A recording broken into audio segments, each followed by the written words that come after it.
지난주 목요일이었어요. 대학병원 1층 대기실에서 제가 아주 묘한 광경을 하나 봤거든요. 70대 초반쯤 되어 보이는 한 여성분이 앉아 계셨는데 겉모습만 봐도 대단했어요. 백화점에서 산 듯한 화려한 코트에 명품 스카프, 손목에는 반짝이는 금시계까지 차고 계셨죠. 누가 봐도 경제적으로 아주 여유 있는 사모님이었어요. 그런데 참 이상하더라고요. 대기실에 자리가 없어서 서 있는 사람들이 수두룩한데 유독 그분 옆자리만 계속 비어 있는 거예요. 이유가 있었어요. 그분은 옆에 누가 앉기만 하면 쉴 새 없이 자기 자랑을 쏟아냈거든요. 우리 아들이 대기업 다니는데 거긴 VIP 대우를 해준다.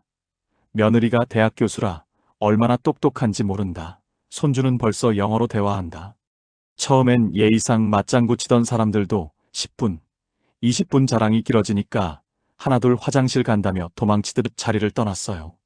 결국 그 화려한 여성분은 병원 대기실 한가운데서 그 비싼 옷을 걸치고 텅 빈 외로움 속에 덩그러니 남겨졌어요. 비싼 옷이 방패가 되어주기는커녕 오히려 그분의 외로움을 더 도드라지게 만들 뿐이었죠. 반면 구석자리에 앉은 80대 할아버지는 전혀 딴판이었어요. 색이 바랜 낡은 점퍼에 오래된 운동화 차림이었지만 이상하게 그분 주변엔 사람들이 자연스럽게 모여들었어요.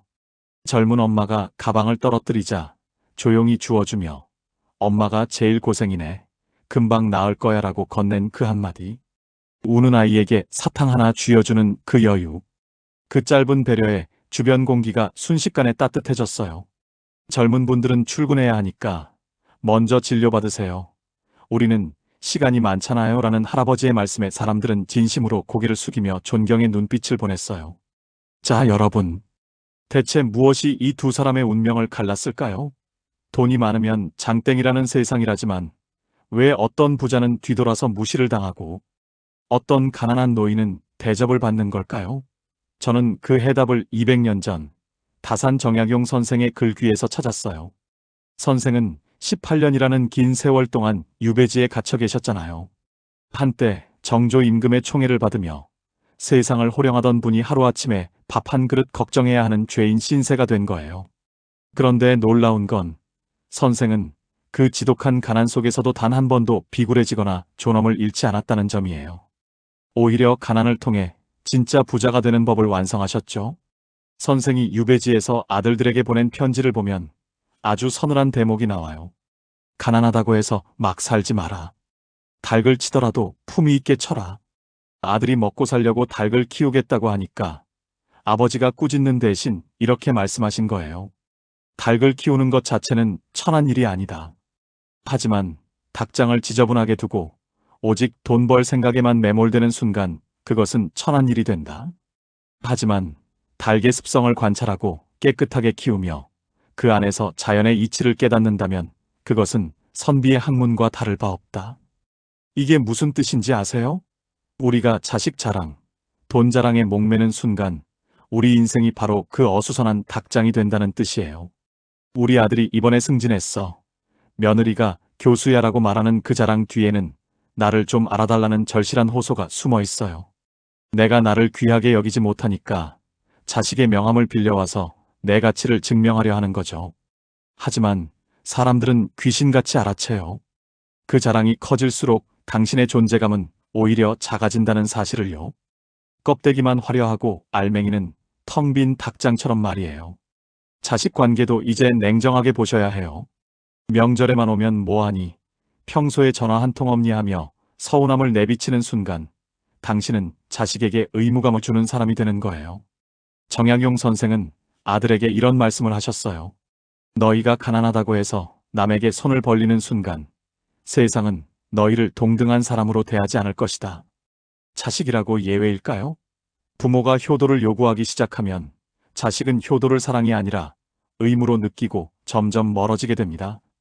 진짜 영리한 노후는 자식에게 효도를 요구하는 게 아니에요. 오히려 자식이 미안해할 정도로 홀로 서 있는 거예요. 나 잘 지내고 있으니 걱정 마라. 내가 번 돈인데 고맙게 잘 쓰마 하고 여유를 보이는 거죠. 내가 자식에게 고맙다고 말하는 건 자식을 위해서가 아니에요. 내 노년이 초라해지지 않고 끝까지 존중받기 위한 가장 현명한 방법이에요. 내가 의존하지 않고 바로 서 있을 때 자식은 비로소 부모를 존경할 만한 어른으로 대하기 시작하거든요. 정약용 선생은 또 이런 말씀도 하셨어요.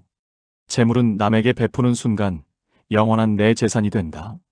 내 주머니에 있으면 언젠가는 사라지지만 남의 마음속에 옮겨 심어두면 그것은 누구도 뺏어갈 수 없는 내 힘이 된다는 뜻이에요. 이걸 선생은 옮겨 심는 법이라고 불렀어요.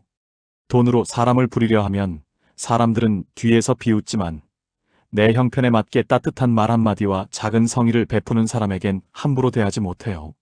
병원 대기실 할아버지의 사탕 하나가 여성분의 금시계보다 강력했던 이유가 바로 여기 있습니다. 사실 우리가 돈 때문에 초라해지는 건 돈이 없어서가 아니에요. 남과 비교하는 그 고약한 마음 때문이죠. 친구 누구는 자식이 용돈을 얼마 줬다더라. 누구는 좋은 차를 뽑았다더라. 이런 소리에 귀를 기울이는 순간 내 손에 든 낡은 지갑이 부끄러워지는 거예요. 하지만 정약용 선생을 보세요. 유배지의 낡은 초당에서 흙바닥에 글을 쓰면서도 나는 세상을 다스리는 글을 쓰고 있다는 자부심 하나로 버텼어요.